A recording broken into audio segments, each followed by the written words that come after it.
ક્યાં પહોંચ્યા હતા બેટા સ્ટોરીમાં? અર્જુને અને દ્રૌપદી જીતી ગયા હતા. અર્જુન અર્જુનને જીતી ગયા હતા ના, કે અર્જુન દ્રૌપદીને જીતી ગયા હતા? અર્જુન દ્રૌપદીને જીતી ગયા હતા. બરાબર. પછી શું થયું ખબર છે?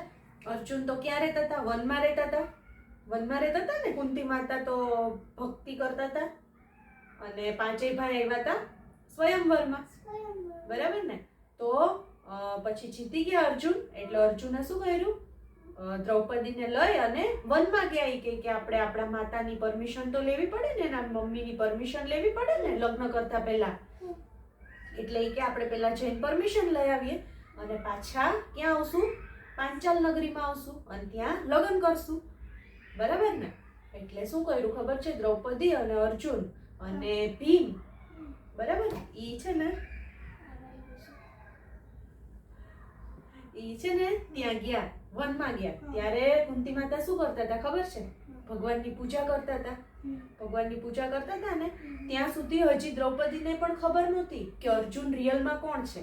કારણ કે એ તો બ્રાહ્મણના વેશમાં આવ્યા હતા. બરાબર ને?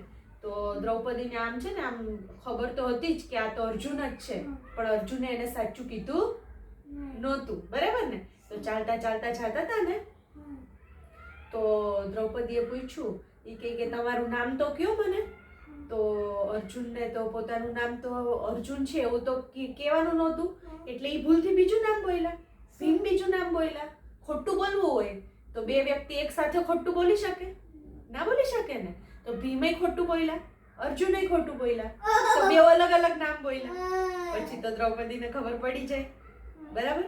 પછી અર્જુને કીધું, કારણ કે એને એની સાથે લગ્ન કરવાના હતા, તો જુઠ્ઠું બોલીને લગ્ન થાય નહીં. લગ્ન કરતી વખતે હંમેશા જે સાચું હોય ઈ કેવું પડે. બરાબર ને? તો અર્જુને કીધું કે હું બ્રાહ્મણ નથી. હું કોણ છું? હું અર્જુન છું. બરાબર? એટલે રસ્તામાં ઈ વાત કરી અને પછી ક્યાં ગયા? કુંતી માતા પાસે ગયા. કુંતી માતા પૂજા કરતા હતા. બરાબર? તો છે ને નકુલ છે ને, નકુલ ઈ તો એકદમ આમ ખુશ થઈ ગયો, કેમ કે ભાભી આવ્યા એને. બરાબર ને? તો એને કીધું કે અર્જુન હવે તો એના ભાઈના લગ્ન થશે. એટલે એને મજા આવી ગઈ, આમ હેપી હેપી થઈ ગયા. પછી ગયા ફટાફટ જોરથી જઈ અને કીધું કુંતી માતાને, ઈ કે માતા માતા ઈ કે ઊભા થાવ પૂજામાંથી, જો અર્જુન આપણે તમારા માટે શું લઈ આવ્યો છે. પણ ઈ શું લઈ આવ્યો તો? અર્જુન વહુ લઈ આવ્યો તો. બરાબર ને? તો કુંતી માતાને ખબર હતી નહીં કે આ વહુની વાત કરે છે. કુંતી માતાએ શું કીધું? પાંચેય ભાઈ વેચીને લઈ લ્યો એવું કીધું. કારણ કે કુંતી માતા શું કરતા ખબર છે? કાંઈ પણ વસ્તુ લઈ આવે ને, ભિક્ષા માંગીને લઈ આવે ને બધા ભાઈઓ, તો બધામાં સરખે ભાગે વેચી દેતા. જ્યારે આપણા ભાઈ બહેન હોય ને તો હંમેશા શું કરવાનું હોય? શેરિંગ કરવાનું હોય. કોઈ પણ વસ્તુનું શેરિંગ કરવાનું હોય. બરાબર? એટલે કુંતી માતાને ખબર હતી નહીં કે આ વહુની વાત કરે છે. પછી એને જ્યારે ખોલીને જોયું ને તો દ્રૌપદી. હવે દ્રૌપદીનું તો કેમનું શેરિંગ થાય? કારણ કે તો વ્યક્તિ છે, વ્યક્તિ તો શેર થાય નહીં. બરાબર? પણ જ્યારે માતાએ કીધું હોય તો એનું વચન હોય, બરાબર, એ પણ ઉલ્લંઘન કરાય નહીં, માનવું જ પડે. બરાબર? પછી યુધિષ્ઠિર છે એ તો ધર્મના જ્ઞાતા છે, એકદમ ધર્મનિષ્ઠ છે. તો પછી એને પેલા એક એવું સોલ્યુશન આપ્યું કે જો વેચવા ક્યારે ના પડે? જ્યારે બીજા 4 ભાઈઓ છે ને એ સંન્યાસ લઈ લે, એટલે કે ઈ ફરીથી લગ્ન કરે નહીં. તો દ્રૌપદી છે એ અર્જુનના પત્ની રહે અને બાકીના 4 ભાઈ લગ્ન કરે નહીં. પણ જો એવું થાય તો કુંતી માતા છે એને એક જ વહુ આવે. બરાબર ને? બાકીના બધા દીકરા સંન્યાસ લઈ લે તો એને તો હસ્તિનાપુરનું રાજ્ય કરવાનું હતું. યુધિષ્ઠિરને સંન્યાસ લઈ લે તો એ રાજ્ય કેવી રીતે લે? બરાબર? એટલે યુધિષ્ઠિરનું સંન્યાસ લેવું યોગ્ય ગણાય નહીં. તો ત્યાં કોણ આવ્યું? જ્યારે કાંઈ પણ કન્ફ્યુઝન હોય તો કોણ આવે? વેદવ્યાસ આવે. બરાબર? વેદવ્યાસ આવ્યા. વેદવ્યાસ છે એ કોણ થાય? ગુરુ ના થાય, એના દાદા થાય. દાદાના પણ પપ્પા. જો અર્જુન ને પાંડવો બધા છે એના પિતા કોણ? પાંડુ. બરાબર? પાંડુના પિતા કોણ? પાંડુ નાખતા હમ. I think ચિત્રવીર્ય અને વિચિત્રવીર્ય હતા, એમાંથી વિચિત્રવીર્ય. બરાબર. હવે વિચિત્રવીર્ય છે ને, ચિત્રવીર્ય તો જન્મમાં જ મળે. હા, દાદા જ થાય. જે ચિત્રવીર્ય છે ને એના ભાઈ થાય. બરાબર. વેદવ્યાસ, કારણ કે સત્યવતી માતા હતા ને એના પુત્ર હતા એટલા માટે.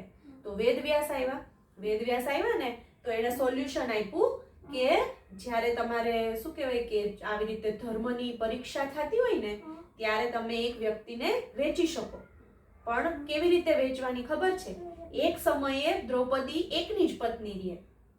સપોઝ કે 1 વર્ષ હોય, બરાબર, તો 1 વર્ષે યુધિષ્ઠિરની પત્ની હોય, 1 વર્ષે અર્જુનની પત્ની હોય, 1 વર્ષ ભીમની પત્ની હોય. એક વર્ષ અર્જુનની પત્ની તો રહી ગઈ. હા, પછી ભીમની પત્ની, એટલે વારાફરતી વારો એને પત્ની રહેવાનું. મારી પત્ની વારો, તારા પછી મારો.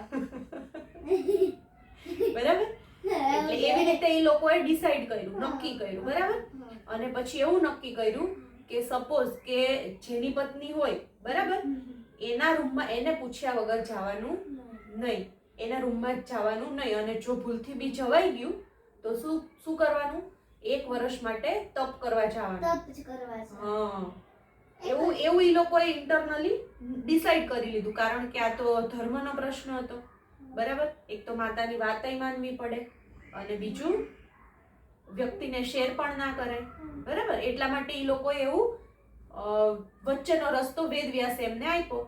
બરાબર. હવે જે 5 કુમારો હતા એ અને દ્રૌપદીએ અગ્રી થઈ ગયા. દ્રૌપદીએ કીધું કે કાંઈ વાંધો નહીં, આપણે પણ, હું પણ જો અર્જુનના માતા છે એ મારા પણ માતા જ થાય, એટલે એની વાતનું મારાથી પણ ઉલ્લંઘન થાય નહીં, એટલે હું પણ એવું ફોલો કરીશ, 5ની પત્ની રહીશ, એવું દ્રૌપદીએ નક્કી કર્યું. પછી ક્યાં ગયા?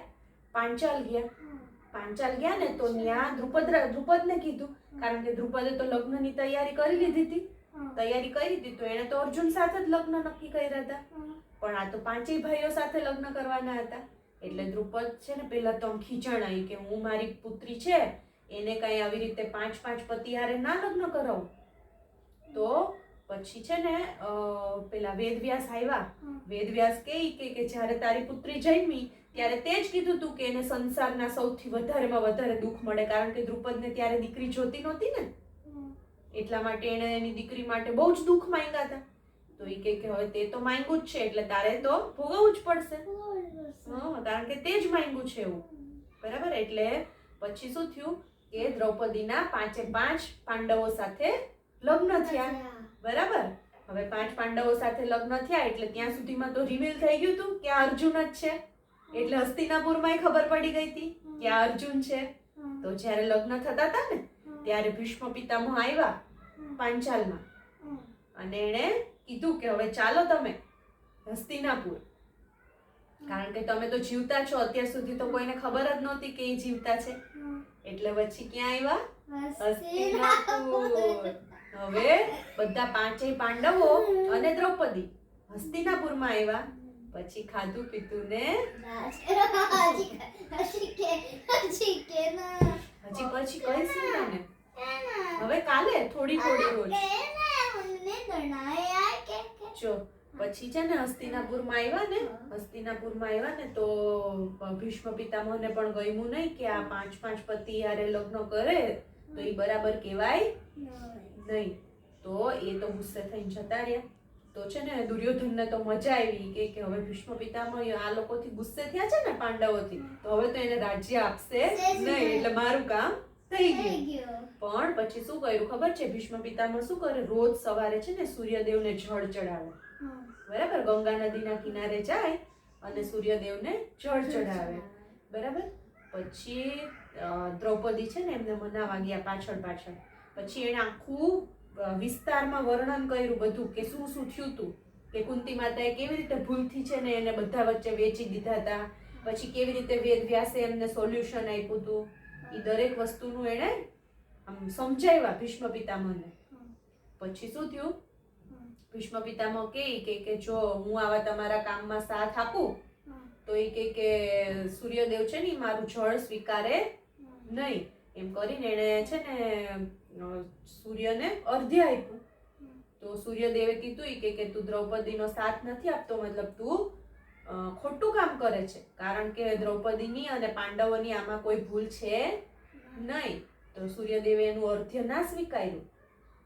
હા, પછી દ્રૌપદી કે જો મારી ભૂલ હોય તો મારું ના સ્વીકારે, એમ કરીને એણે સૂર્યદેવને જળ ચડાવ્યું. તો દ્રૌપદીનું જળ સૂર્યદેવે સ્વીકારી લીધું.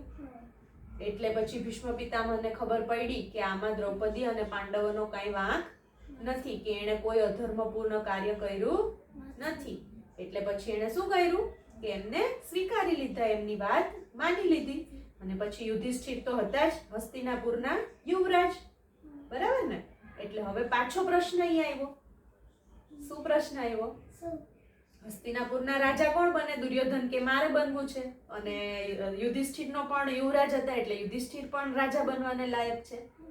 તો શું આવે હવે? શું કરવું? એ પાછો પ્રશ્ન આવ્યો.